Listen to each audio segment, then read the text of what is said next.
Champion Contender Podcast. Hello, and welcome to the Champion Contender Podcast. Part two again. Reason we're laughing, we got about 15 minutes into the podcast. Cameras went down. This pub is too hot for the equipment. So we run and got the aircon away from my missus and the baby. Bless them. But look, welcome to the Champion Contender Podcast. My name is Joseph J. Jones. My name is Fabian Collymore. I'm a singer-songwriter. And I'm an ex-athlete for Great Britain. And we interview people from all different walks of life. We interview the champs and the contenders of this world. And we interview musicians, we interview actors, we interview boxers, we interview athletes, we interview boxing coaches. And we've got one of the best up-and-coming boxing coaches there is. You might know him as RD Boxing, but this is Ross Damrell. How you doing, man? How you doing, boys? How you doing, man? Nice to be on. Thanks for having me. No, thanks for coming again. Take two. But yeah, listen, I appreciate you coming in. For those who don't know you, Ross, tell us who you are and what you do. So, I'm an amateur coach / pro, got my pro licence.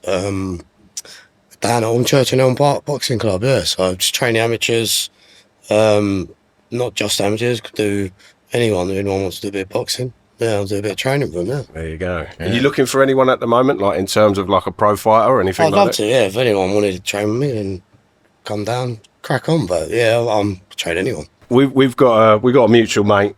And Mr. Bobby Webster, who's a friend of the podcast, he's actually our sports researcher, isn't he? Yes. So when we're a bit like, because we both work, we're like, oh, we can't do no more of this. Like, Bob, can you come in and help out? And he's like, mate, he is a prevalent of information for any sport, Bob, especially boxing.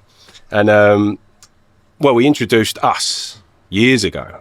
Dad. First time I met Bob was Spurs away. Really? I didn't even know him. I knew Jordan's brother, Reece. Yeah. And I was sitting next to Bob, and Obiang scored that goal against Spurs. Yeah. And we were jumping on each other, and ever since we've been pals. Yeah. Didn't even know him then. Like that. Tell us the story. He was telling me the story the other day. You were on a stag do together. What was that about? So he was on a stag do in Newcastle. It's all like the Old Church boys and that. And so it was the last day we was all going home, get the train. It was about a 15-minute walk. One of the older boys, he gave his bag to Bob, his big Louis Vuitton bag. He goes, I'll take that for me. I've left my phone in the shower or something in the hotel. So Bob's walking out of the room, we're laughing. Like, what's in it? He's like, I can't even hold it. It's 2 hands in it. And go to the station, and the fella's turned up. So he walked all the way to the station. And he's like, what you got in it? Like, he's like, I've got some 10 kg dumbbells in here. Doing dumbbells in his room. Who takes dumbbells away with them on a stag do? So whenever I see him, I would just say the name. Yeah. Well, it's clearly just for the women, isn't it? Yeah. It's like we're at a nightclub and all that. So boxing coaching, got your badges, but you were an amateur boxer before. Tell us a little bit about your amateur career. Yeah, so I ain't got a big amateur career. I started doing it to get fit because I was playing football. I used to play half decent football. And then I got right into it, done a work collar, and then I've done a couple of amateurs, and then got into the coaching doing that, yeah. So, wicked. So why did you want to do boxing coaching after that? I love boxing. Like, football was my first love, and then I got into boxing, and then I started doing I love doing pads myself, and then I've done a few pads with my mate.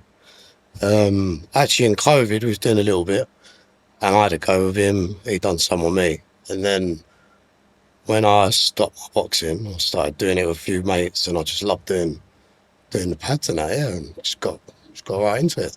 It's quite like artistry watching you on the pads. Like, cheers. No, it is though, man. I mean, how do you learn those combos? And like every combo you learn, do you remember every one? You must have thousands under your belt now. So I'll just watch videos of ones I like. I'd like to try that one. Yeah. I'll write them down. So I've got an iPad with combos. I'll just write them down, and I'll try and remember that one when I'm in there. Obviously, I don't have the iPad. Sometimes I'll have it there, but I'll just think of it. Then I'll add like one from that combination I liked, or a video from that one. I'll try and combine them. Or stuff for types of boxers. So if I've got a tall one, I might try a long hook or a short one with a shorter boxer. It all depends on the person who wants to train with it. Once I get a little connection with them, I know what I can do. Okay. So who influences you in your pad work? Who do you look out for? So I like Eddie Reynoso, Canelo's coach. Okay. Right. There's some coaches just pad men that do stuff. So there's a guy online called Joe Ferrara who I like. When I first started, I was looking at his videos. I don't know if he does any pros or not, he just does pads. And someone like him, and he messages me now and then, like great work and all that, and don't even know the guy, he's in New York. Really? People from America messaging me. But from a professional point of view, I'd say Reynoso probably. I like his work. Do you reckon some of them watch your stuff? I'd like to think, I hope so. Maybe they do, I don't know. Some of the guys probably do. If they message me and they've seen them, they come up. A lot of them, like you see, someone's liked it. The first one ever was Ricky Hatton. Really? I was like, Ricky Hatton probably the one that got me into, when he was fighting Mayweather, that build-up is what got me bang onto boxing, I think. He was my hero. As a kid, Ricky Hatton. It was because my dad introduced me to all the golden age. But like for someone that was in my generation, I know he's older than me, but for me to watch in my generation, Ricky Hatton was the man. Mate. And a lot of his work, really, like the angles and the body shots, I love all that. Like from just watching his footwork, changing angles for a shot. I'll practice all that sort of stuff. Because that's like a bit of me, like for footwork and all that. Don't call him the hitman for nothing. Exactly, mate, Yeah, a lot of people, they look at pad men and they think it's just all about the handwork. Is it different to you, in your opinion? Is it feet as well as handwork? I think you start up from the feet up. If your feet ain't right, you can't throw a punch. Yeah, no. If you're square on, you get hit, you're on the floor. Yeah. So if you work on your feet first and all your technique, the punches will flow with your hips, all in your hips. So your feet up and then you get to your hands, then your head. It's all the same time, isn't it? Yeah. But start with the feet. That's what I think, anyway. My old man used to call it like the Pinocchio effect. Do you know what I mean? So it's like a puppet. The arms come up. Yeah. But it's like the jab comes back to the jaw, and like then that comes back to the cheek. You don't move your hips. You ain't gonna throw the shots. If you're square on, you can't fully extend them. It always bothers, you get the man in the street that comes up to you like that, like chest broad, coming and all that, and then someone means business when they just step to the side, foot's facing the wall, foot's facing the opposite way, and you're like, oh, hold on a minute. When they come down the gym, like I've got a few boys that are big weightlifters, come down the gym, and you could run rings around them. Really? I ain't got a clue. But that's the thing though, isn't it? Like with all, like especially like, I don't know, people, you can clearly see when people juice, and like people that are just big anyway, if they're even big naturally, it's sort of like, you look hard, but really, like the people that are lean and cut like a wolf, you know what I mean? The skinny are the ones to watch out for, because I always think that. I always think like, being a big fella on nights out, I've been jumped twice, do you know what I mean? And I don't say boot or a goose, like I like a chat and all that, but anyway, long story. But you see them, you never pick on someone, never judge a book by the cover, It's like you say, like with the footwork. And we spoke a little bit about Hornchurch and Elm Park Boxing Club. I think that goes really under the radar as one of the top gyms, really. It used to be the one of the best, didn't it? You had the Cooks out there, Kevin Mitchell, Colin Lyons. Yeah. There's probably a few more I've not met. But Jimmy Tibbs used to train there. Yeah. So when I was a kid and I went there for the couple of months that I did, like Dad was like, who that is? It's Jimmy Tibbs, mate. I mean, we had Mark in here, which was lovely, his son. But I mean, who's coming out of Hornchurch now that you think looks tasty? So I got one of my mates, he's a good pal now. I first met him doing pads. Henry Monksfield, his name is. He's had quite a few bats, but finally coming to box for Hornchurch. this Friday, so we've got a show Friday. If he got his mind to it and stuck to it, I reckon he'd do very well. But he's young, he's enjoying himself and that. But we've got a few good youngsters coming out. We've got a young boy called Danny Sapsford, he's good. Andre, there's a few down there. We've got a few girls down there as well. Well, I'm just helping them at the moment, building them up.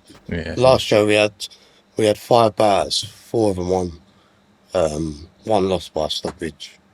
But doing well down there. It's good. It's building it up again. Yeah. So we went down a little bit. Now it's getting there again. It's time for a 33-year-old fat geezer to come out of retirement. I was saying, before, mate, amateurs till 40, mate. You can still do it. Well, I would love to do a bit.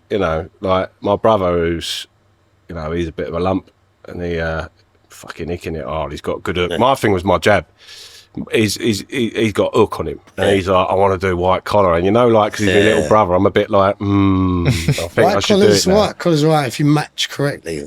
Sometimes you get someone who's 16 fighting 30, who's 10 kilo heavier, and you're like, it's dangerous, isn't it? If it's matched up fairly and correctly, then it's all right. But at least with the amateurs, you match up with your weight and your age, and things like that. So.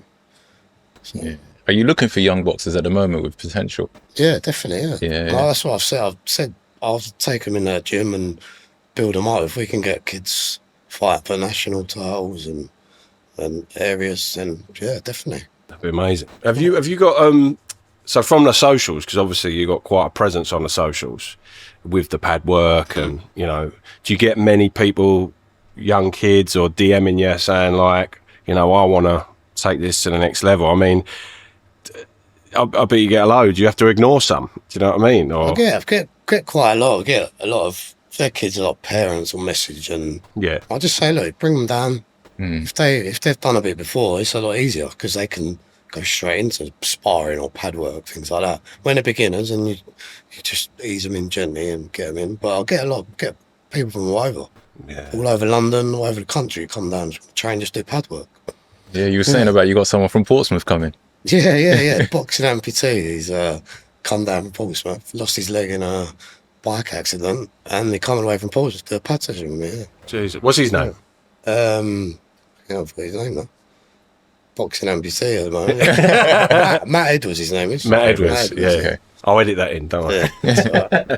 So, what do you take from the old style of coaching, and how do you bring that up to date for people? Like, do you watch old trainers, say like, I don't know, Customato or whatever, and do you add that to your game, or are you more new material guy? I'll take it from everyone. Like, I'm like a sponge, I'll take it all in. So Jimmy Tibbs, I've seen a few videos from him, just little ones, slip inside, throwing shots. And who's the other one?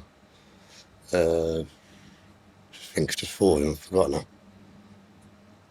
now. Teddy Atlas. Yeah. See one of him, just little inside work, just rolling, throwing single shots. It ain't got to be 10 punch combination. I know they look good, don't they? But 2 little shots could finish someone, couldn't they? Yeah. I'll take it from them, and then I'll take some from young ones. Like on Instagram, I'll see some. And then even Kev, like where Kev Mitchell's in the gym, I'll pick his brain. I'm like, Kev, what do you think of it? Like, what do you think about throwing a hook? How do you throw a hook? Yeah. And he'll show me this one. And then I'll ask one of my amateur coaches, how do you throw a hook? He throws it that way. Kev throws it that way. Right. You're like, so how do you mix the two together? What's that? How do you mix the two together? So, depending on the boxer as well. Yeah. So, I actually, it's got my style, I'd throw it that way. But that's like an American style, isn't it? I think so. Roy Jones said it once. Fry it quicker like that. It's harder than bring it over. But it all depends on the coach, really, doesn't it? It depends on the athlete as well, the boxers. Yeah. Okay. If it's like a taller guy and then they throw that long amateur style hook like that, if you're inside work, then you throw it there. It depends on the boxer, depends on the coach, I suppose. So talking a little bit about Kev there, so how did you come to meet Kev? So I think he was at Bosch Gym to start, and then he come to our gym and he was using it to train his pros out there. So Sonny down there, Sonny Hardy. Yeah. We had a couple of others there. I only knew them just from going in the gym, and I was always in there in the day and that. And then, just got chatting. And then I see him all the time now. I could do some pads with him, I've done pads with him. That was quite surreal. Because growing up, I watched him up some bark, and he thought, "Cats do this." Yeah. I was at the O2 when he boxed Linares. And now I'm doing pads with a geezer. Crazy, isn't it? Well, that's quality. If he ever made a little comeback, though, I mean, I see him calling out Amir Khan and all that. Yeah, that's what he said. Yeah. Right. Would you do it? Would you do it like? Yeah, I'd love to. Yeah. Are you in anyone's corner at the moment? Because obviously you went to Sonny Hardy's fight. Yeah. And I felt so bad after because it took a photo and we outed everyone and he was like, I was at the end there. Cheers, boys. Yeah. That's like, I didn't even see you. But what? So are you second coach in that scenario? So I've done my pro license, it's trainer second. Right. So I can assist a trainer in the pro game now. So Kev, obviously where Sonny's been in the gym, I'll chat to him and that. And Kev as well, and he said, "Oh, come and help us. Just be around." I asked him, I said, "Can I get a bit of experience? Just come and help you. Just be there and see it." So, wicked. First one I've done, yeah. And then he's fighting in June, and he said, "Come along for that one." And all. Wicked. What's it like being just in sitting the there corner? watching him, like just talking, just listening, and that. That's good. So that's what you're taking away from being in the corner? Yeah, You're just what listening. he's telling him and how Sonny's reacting to him and stuff like that. Yeah. It's like when you watch the fights now, they put the speaker in, don't they? I'm looking at them talking, I'm like, what's he saying? Like, it's like the Conor Ben one. Yeah. And Tony Sims was going, step a little half a step back as you come in and all that. I'm like, obviously it didn't work out for him, but It's a good fight, that things though. like that, yeah. That was a sort of the best sort of toe-to-toe I've seen in a little while, you know what I mean? And I felt, in a way towards the end, it was just size, wasn't it? It was just lurching on him. Yeah. His shoulders were just arched over the top of him. I mean, talking about Tony Sims, like Mark Tibbs, Jimmy Tibbs, there seems to be a lot of people in this East End area, coaching-wise, that succeed.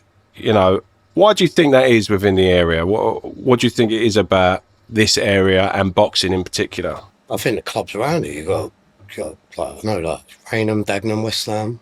So like Kevin now are at West Ham as well. The clubs around it they're just good clubs, aren't they? Like, and probably that's probably why it's a bit harder for Hornchurch because of the names of the clubs around it. Yeah. You got Mark Tibbs down at Raynham. The Dagenham one, the Biz Ways. You got like the Coley was out there, wasn't he? Champion. Yeah. West Ham's massive, Repton. But I just think that the boxers go there and their coaches are there. They just build them up. And People forget about Barking as well. Like, Barking was a good little one, They've got two now. I think there's TKO as well. Yeah, and then there's another one there. Yeah. But no, there's some really good coaches around there, definitely. Yeah. When you're coaching, what do you focus on more? On the fitness side of it or the skill? Skill, yeah. Fitness is. I do focus on the fitness, but I feel like that has to be within you as well. Fitness, like you've got to be doing your running, your training. Do you know what I mean? Though, like you can still put them through that, but the skill, little tips to improve as a boxer.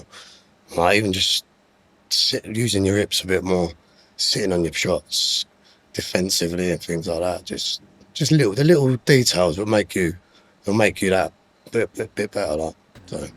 What toll does it take on your body, like being a pad man? I mean, to watch you work, and if you've never seen Ross, go and check out RD Boxing, because to watch you again, I'll say it again, blow smoke up, but I watch you more than I'm watching the boxer, you know, because it's very.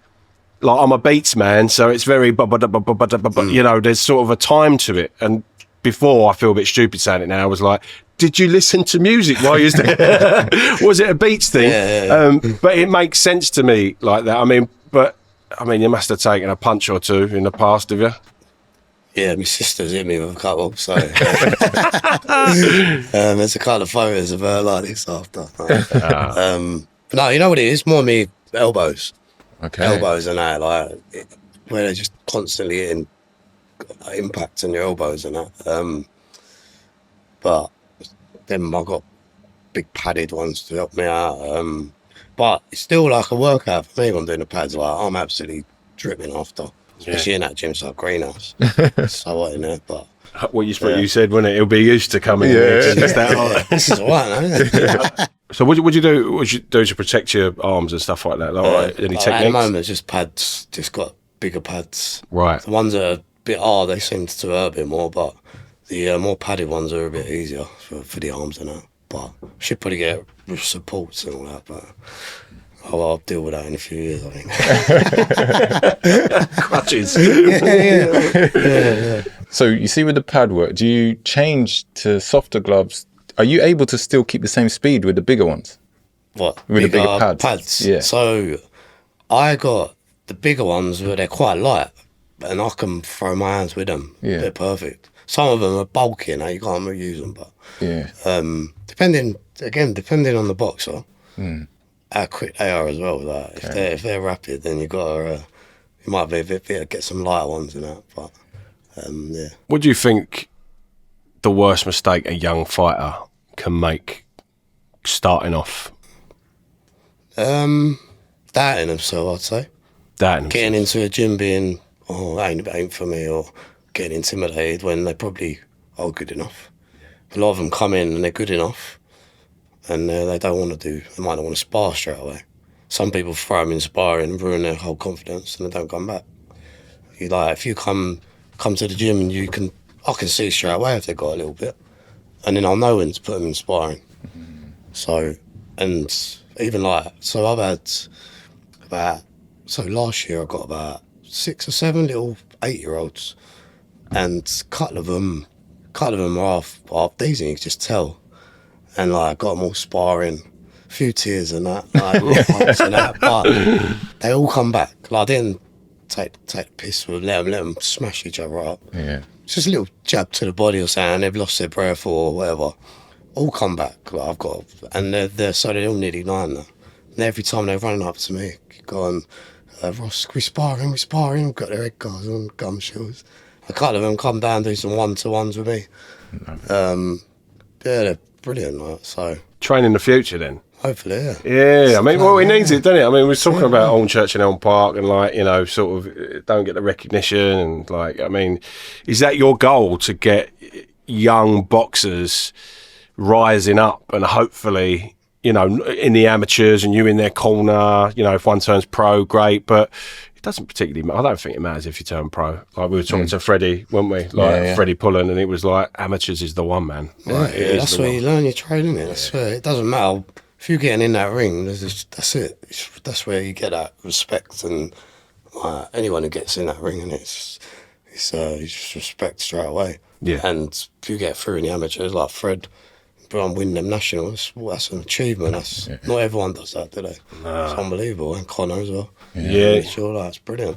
Yeah. I'd love to do that in church. I'd love to be going to national finals and stuff like that. Yeah. A lot of our ones are young, just started out, first few bats and all that. But yeah, that's what it's all about, isn't it? But they must be so impressionable to your socials, because what is it? It's like 15,000 follow you, and the views and the likes of what your pad work is. I mean, I find myself just watching them. When you post a new one, I just watch it. I'm and it's quite hard to engage kids in it. Yeah. So I mean, to me, that's sort of the future of boxing. If you can tart it up and make it look special, it engages them. Yeah. And then they want to go down. Some people just want to do a little bit of pads. Yeah. And then if they like it, they go, can I come down to a class? And then they go, can I spar? It's just like snowball, innit? You start building up, and then get right into it, yeah. Talk to us about your socials then. When did you notice that it just sort of popped? So, last year, I had about 600 followers. So I was in Germany for the football, for England. All right. So I put one video up, and I kept waking up, and it was like, it gets to 100 likes, and then it don't go any further. Every morning was 100 likes, 100 followers. And I was like, what's going on here? And within a couple of days, it was 8,000. Then it had 2, 3, in about a couple of months, it was 4,000 or 5,000. I was like, what's going on here? So last June, 600 followers. So now I've got 20.8 or something like that. Oh, right. Okay, I'm behind him. Yeah. I was 15 the other day. Yeah. 20.8 now, yeah. You're not counting, are you? No, just a little bit. Yeah. I mean, you imagine 20,000 odd people in a room. I mean, you couldn't get them in a room. But in a field, do you know what I mean? Yeah. That's like, there's got to be a prospect in there somewhere, you know what I mean? Yeah, it's going all right at the moment, yeah. So just keep it rolling. Yeah. That's what I can do, innit? Definitely. What's the biggest myth in boxing at the moment? Biggest myth? Yeah. That is just absolute BS. Don't know, the people ain't doing the juice, maybe. Do you find not naming names or nothing like that? No, not naming no one. No naming names. I don't know anyone anyway, so. But like, was it? Do you find you hear certain things? You know, like, oh, he's juicing, he's doing. Well, no, it's just, I think from me watching Ryan Garcia getting done the weekend after smashing Haney up. Yeah. Obviously, it was the Conor Benz thing, is what it is, isn't it? And he boxed brilliantly against Eubank, didn't he? But, yeah. I think even like that McCann one as well. He went from nearly losing one fight, didn't he? And then all of a sudden he's smashed the other geezer up, didn't he? So I might be completely wrong, but it's them little things I see that I feel like that. For me, I see companies like Snack, and I just think red flag straight away when you see people like Victor Conte, the head of it, and then you got all these athletes underneath him doing so well. Yeah. Obviously, maybe not Haney now, but it just gives me a red flag signal for me personally. Doctor as well, someone who's always involved in it. It is what it is. Well, we were talking about that the other day, weren't we? Like about your testosterone levels can be down. Yeah. What was that called? Oh, TRT. Yeah, I can't remember, something replacement testosterone or testosterone replacement as well. Yeah. So they're like, because I was talking about it on Nicky Foster's interview, because he was like, everyone juices, and it was like trying to explain that, like, you know, my cousin was talking about he's going to legally juice, which is like replacing his low testosterone with more testosterone to build up, and I was just like, you're putting a needle in yourself. It's like, well, it's juicing in it. Exactly. You know what I mean? But look, if they want to do it, they do it. But I feel like it's dangerous, isn't it? Like, it's boxing's your life. If someone gets killed from someone doing that, then there's certain sports where, like track and field, I don't agree with it, but you're not hurting someone. No. You're running in a straight line. Punching someone in the face, and you're like double the strength for what the other guy is from doing that, then that's not right in my eyes. No. Well, your experiences in track and field then, because Fabe's an ex-GB runner. Yeah. So, I mean, I know for a fact it's not in your morals to even touch it, you know, like, but was it about when you were doing it? Oh, yeah. It's prevalent. It was prevalent from before 1988. But Ben Johnson was the first one to really bring it to the forefront, but it was going on way before the Russians. Yeah. And then how do they get away with it then? Because to me, it's just like, I mean, even from like a musician's point of view, like if there was a drug to make you sing better, I wouldn't take it, because to me, it's not natural ability. And like, you know. But then it's that, I think it's that feeling of you want to be the best. You want to win everything, don't you? But would it not later in years sort of mar your mind to go, I cheated? Yeah. You know what I mean? Like I would, you know, not so I wouldn't shit about maths homework and stuff like that, you know. But if it was something I really cared about and felt passionate enough about, like, I mean, I've always weirdly used boxing as a mental thing for singing. Like, I'll strive to be the best, you know, and because Dad brought us up on it all, but I just think like you're doing your. Before we continue with today's episode, here's a quick word from our sponsor, Blackburn & Co.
That's 01277 674299. Or better yet, to go to their website, click on the link in our bio on Instagram or click on the link in our bio on YouTube. Right, back to today's episode. Self a disservice if you do it, because you haven't really won. No, because you cheated. Yeah. There's a false member of yourself that's taken over. You let's face it, he's like baned it up from Batman. You know what I mean? He's literally jacks himself up to knock someone out. But if they don't care then, they're not going to care later on in life. So if you do, I feel like you don't care. You don't care. They don't care. I wonder how they get away with it all though. Like the loops and the holes. I mean, Canelo was beef, wasn't it? Science is massive now. They know when to cycle on, cycle off. And when it's out of your system, it's gone. Yeah. It's not like cannabis stays in there, I guess. You know what I mean? But it's funny, isn't it? Because like cocaine gets out of your system within 3 days because the body doesn't want it. Yeah. It's the same with a steroid then. Do you know what I mean? It gets out quickly because the body don't want it. And to me, that's even more of like nature's way of saying you're cheating, man. That's not right, Yeah. I mean, there's people, don't get me wrong, there's people that have got like, getting a bit deep here, but like Neanderthal genes in them and stuff, which are naturally, they're more apt, they're stronger, their bones are thicker, their skulls are thicker. I mean, I got jumped. Remember this, another little story here, but I got jumped when I was about 20 years old, and we had all Bob and all Varlot, the Emerson boys, all of them, 16 of them were outside this toilet. I went into the toilet and 4 geezers come out sniffing. One of them stood in front of the door and they all jumped me, and I just thought to myself, go in a stance, don't go down. And I didn't, and I got one of them and I went bang, I broke his nose. I was like, thanks, Dad, because I remember what he taught me. In that moment. But honestly, I'll show you a photo after. We get a photo up on the pod as well. I'll show you. Well, it looks like a grapefruit. I think you showed me him. I said to you about my mate, didn't I? Yes. No, that's all coming back. Well, they said to me in the doctors, because it's always made me feel like, because I love X-Men and things like that, and I've got a mutated skull. Because they were like, we couldn't believe your head never fractured through this. And then the deeper they went, they said, your head's got a thicker layer to it. And I walked out of there like, feel like one of the X-Men. But I had this, but it meant I bruised so easy. Because the skin on the skull would just, anyway, anecdote over. I tell loads of these stupid things. What advice would you give someone starting off in coaching? What would you say to them to do? Like, what have you learnt along the way? Just ask questions. Anyone that's been there or is doing it. Yeah. Like I had my coach Steve and Dave. They were all there. Colin Lyons was in our gym. Even asking him little questions and just watching what he does, how he trains. As I said before, Kev, like he's been there, he's done it. I just ask questions, go and watch him. Like, Kev invited me to go and help him with Sonny. I asked him, I said, can I come and get some experience? Yeah, just be there, do it. Put the hours in yourself to go and to learn it. Yeah, 100%. Well, look, we got a little game going off the back of coaches. Have you heard of our game, Shot Stopper? Yes. Do you drink, right? I do, yeah. Well, I'll tell you what, right, listen. Because maybe this time it's taken off my shoulders, I don't know. But if you're not drinking tonight, fair enough, I ain't going to force you to drink. But if I do, you like... How many shots are we having? That's the question. Well, no. It's all down to you. It's all down to you. So not a shot. I'll give you like a taster. Yeah, you know what I mean? So we've got a game, Shot Stopper. So what we do, we face off 2 names within an under title of one another. So your title's going to be boxing coaches in Britain. But let's just say Muhammad Ali or Joe Frazier, right? You might go, all right, Muhammad Ali, right? So then, or Muhammad Ali or Tyson Fury. And then you say, oh, that's a tricky one. I can't decide. Bang. I mean, you could, it would be Muhammad Ali. But yeah, exactly. But it's all personal preference. Yeah. So this is all personal preference for you. So we've gone with British boxing coaches. Mm-hmm. So first one we got is Dave Coldwell or Shane McGuigan. Shane McGuigan. Why? I just like the way he holds the pads. We actually had Caroline the bar down the gym. She come down, see the kids and all that. My sister went and met her at the gym in their training Walthamstow, and she was down there. He was there chatting to her and that. Showed me a few videos. Oh, yeah, so I like the way there's little things he says that I like, listen, and that's just my preference. Yeah, he's young as well, isn't he? Yeah, mate, it's so young. Yeah, it's one to look up to. Eh? Yeah, definitely. Why not? Shane McGuigan or Mark Tibbs? Shane McGuigan. Wow. Only because I've not really watched much of Mark Tibbs. I've like just little things here and there. But yeah, I'd go for Shane. It's me. Yeah. That's all right. Personal preference. Yep. Right. So Shane McGuigan or Joe Gallagher? Shane McGuigan. Okay, Shane McGuigan or Tibby? And Terry Shields. Shane McGuigan. I don't, who's that one? So Tibby and Terry Shields done Tony Jeffries, Glenn McGrockley, Travis Dickinson. Tony Jeffries is another one I watch quite a bit. He's like social media now, isn't he? Like massive. Yeah. And I've watched quite a bit of his stuff. Yeah. Well, okay, so we're still on Shane McGuigan. So, McGuigan. yeah, Shane McGuigan or Peter Fury. Shane McGuigan. Okay, Shane McGuigan or Brendan Ingle? Oh, Shane McGuigan, yeah. I'm not massive on old Brendan.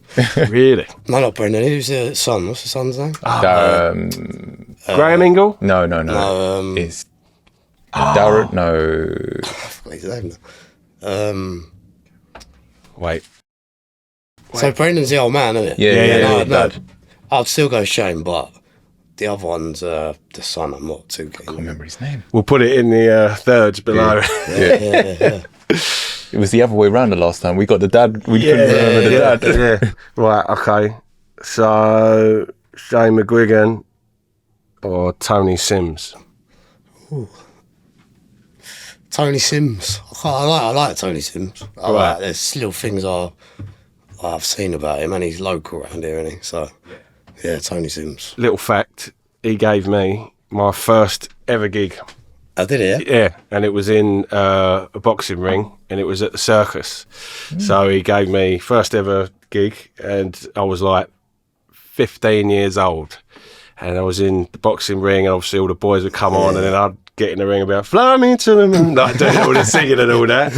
And it was like, and he was like, yeah, boy, you done well. You know, and I was like, my old man was like, Tony Sims. He's like, why didn't you fucking tell me? I quite like, he's not like in your face, is he? Like some of these other trainers, you know what I mean? You've got a lot of them that are they do the punditry and all that. Yeah. He just keeps himself to himself, doesn't he? And chilled out bloke. Yeah, he just does his training, that's it, isn't he? Yeah. All right, Tony Sims or Grant Smith? Tony Sims. Yeah. Okay, Tony Sims or Billy Nelson? Tony Sims. Tony Sims or Ben Davison? I knew this was going to be a tough one for you. Because they're all around your age group, aren't they? Yeah, Ben Davison's younger than me, yeah. Oh, okay. Really? Yeah, he's 29, I think, or 28. Well, that's tough on that. I know Ben Davison. Yeah? Just because he's well younger than me, and he's smashed it already, and he's doing very Fury, well. didn't he? Yeah, he's done loads of people. AJ, Yeah. He's done loads of people. He's done I'll go on Ben Davison. Lee Wood, Jason Taylor as well. Josh Taylor, rather, not Jason Taylor. Right, what? So Ben Davison or Jimmy Tibbs? I'm going to go Ben Davison. Okay. Yeah, probably because of the just being the younger man, and he's up and coming, and he's had a few world champions, hasn't he? So, yeah. Okay. Ben Davison or Adam Booth? Ben Davison. Okay, that was easy. Yeah, I'm not too thinking of him. Right, Ben Davison or Rob McCracken?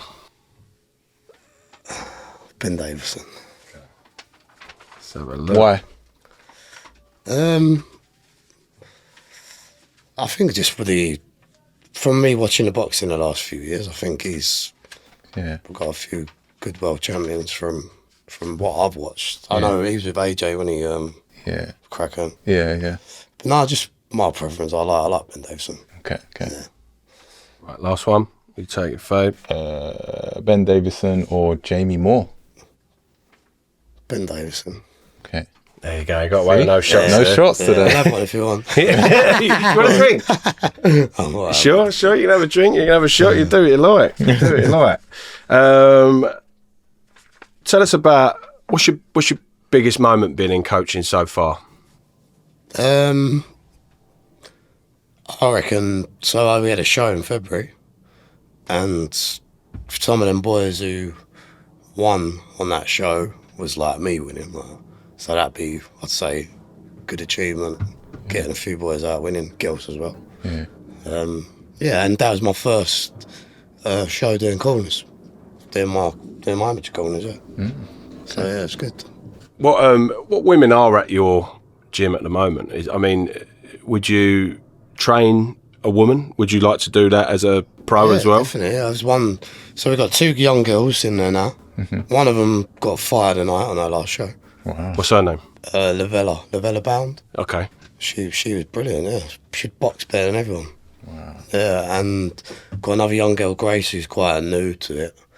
My little girl's name, Gracie. Yeah. So she's only just started, but she's doing well. Yeah. There's a girl I train every now and then. She's a PT down our gym as well. Simone, her name is. Right. Okay. She's probably technically the best I've done. Like, she's unreal. Yeah.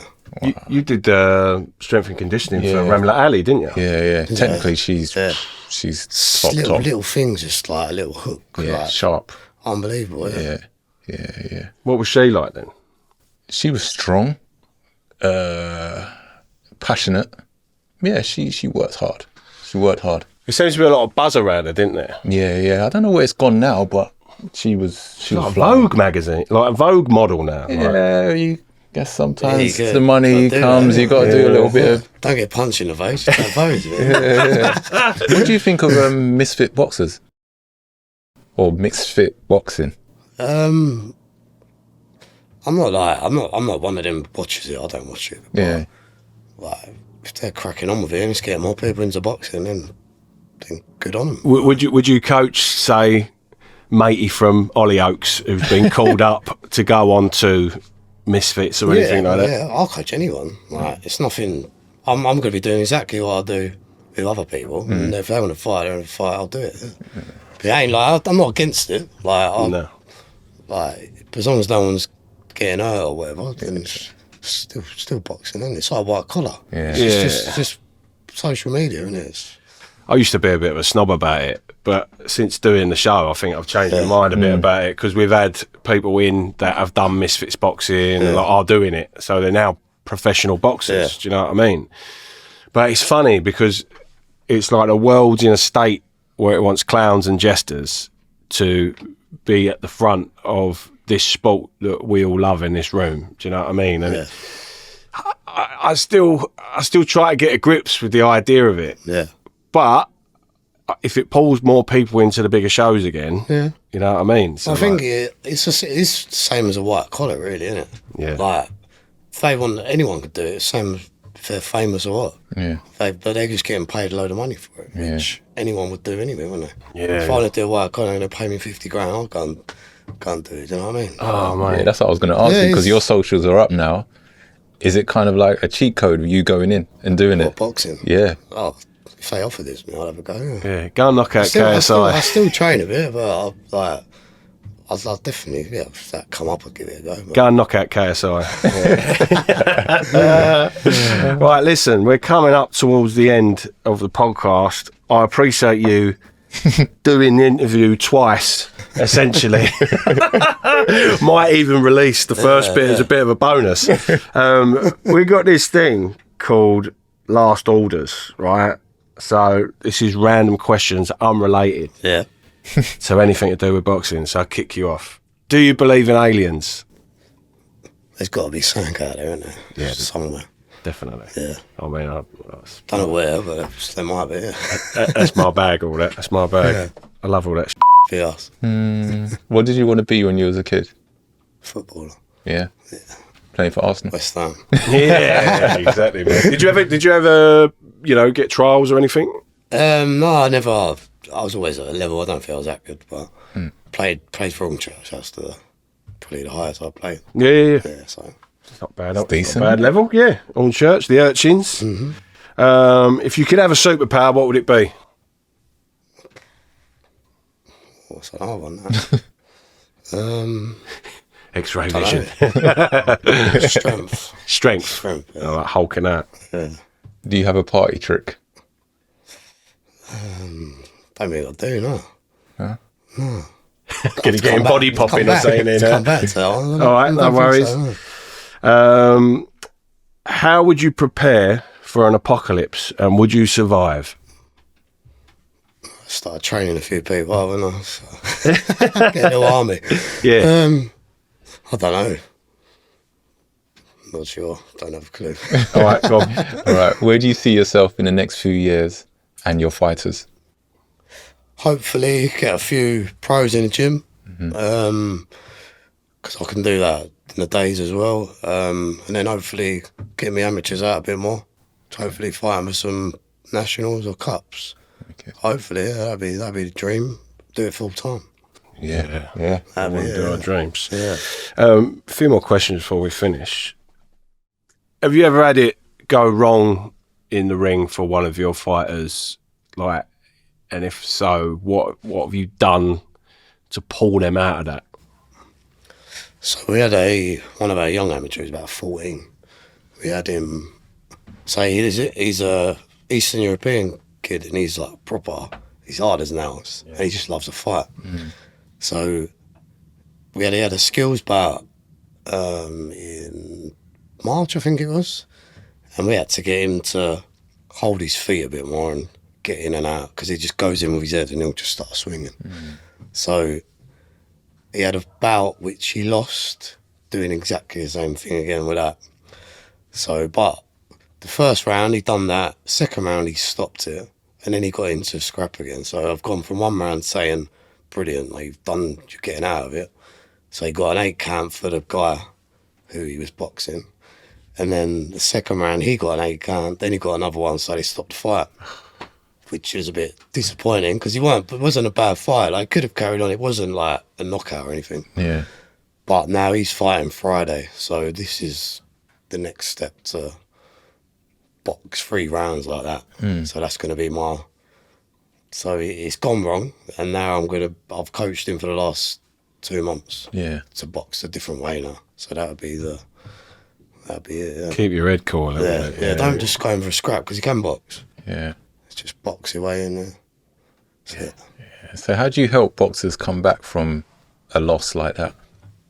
Just believe in them. Show them that you're interested in them. Go and coach them. Give them that extra bit of work, just to work on that little thing where he's running in with his head and just swinging, rather than just take a step back, have a little look at it, because he can box. I know he can box. Everyone watches him spar and thinks, "Oh, he's good." He's the one that's lost. Compared to all the other ones, he dominates 19-year-olds in the gym. Wow. He's 14. No, Yeah. they're built differently though, aren't Yeah, they? he just punches like a train. But it takes him, because he don't care. He just gets it, he'll just carry on. Yeah. He needs to learn defence as well as throwing and them hard punches. Because there's only so long that you can do that, right? I mean, Joe Joyce is a prime example. In the amateurs, you take one shot, it's a count. Even if it's like a little one, you ain't got to be powerful. As soon as your head goes back, that's it. Yeah. So we've been working on him for the last 2 months, just working in and out, throwing the shots, getting out. So hopefully he does a business Friday. Yeah. Well, look, I hope, you come back in with one of your pros or one of your amateurs. Hopefully one day, yeah. Yeah, definitely. You're welcome anytime. It'll run a lot smoother. Just letting you know, it stopped 3 times. The heating in here was atrocious, but we've got the aircon. Yep. So you may hear a little bit of buzzing at the start, but I don't really care, because it's still a good interview. SD cards. SD cards going up the wall. You know all about this though, with all the socials, right? Because all the editing and things like that. Editing takes hours. Yeah. Mate, tell me about it. It's taken, like, I can't believe, like, it's like a new job. It is, yeah. It's a third job of me. Yeah. You just get paid from the art. There's nothing. There's no cash in it. Yeah. Eventually. But have you done? You on YouTube as well? Yeah. That's even. harder getting all that on there as well. Yeah. Yeah. I mean, that's hours long, you know. Uploading. Copywriting and all that as well. You're like, Yeah. Oh, yeah. We had a girl do a song at the end of her interview, and they were like, you can't put this can't up. put it on there. Yeah. And I was like, well, it's her song, and she's done a cover of it, and we filmed her live and all that. It's like, no, it's I had copyright. just the music on in the gym, like, as we're training, and it comes up all these songs that you can't all copyright. And I'm like, oh, it's just on the iPad. Then. Like, yeah, nightmare. Where can people find you on socials then, Ross? So I'm on Instagram, RDBoxing12, TikTok, just RDBoxing. I was on YouTube. I ain't got them off for YouTube at the minute, but Instagram's probably the main one. TikTok as well. Yeah. Go and check this man out on the pads. It's unbelievable, and I tell you you should. I tell you what, any pro fighters, any ABA fighters, you should get this man to coach you because you're going to see big things. Thank you very much. No, you're welcome. Listen, that was Ross, RD Boxing. That is Boxing 12. the champ and contender. Over and out. Peace. Peace. F*** you, Weather.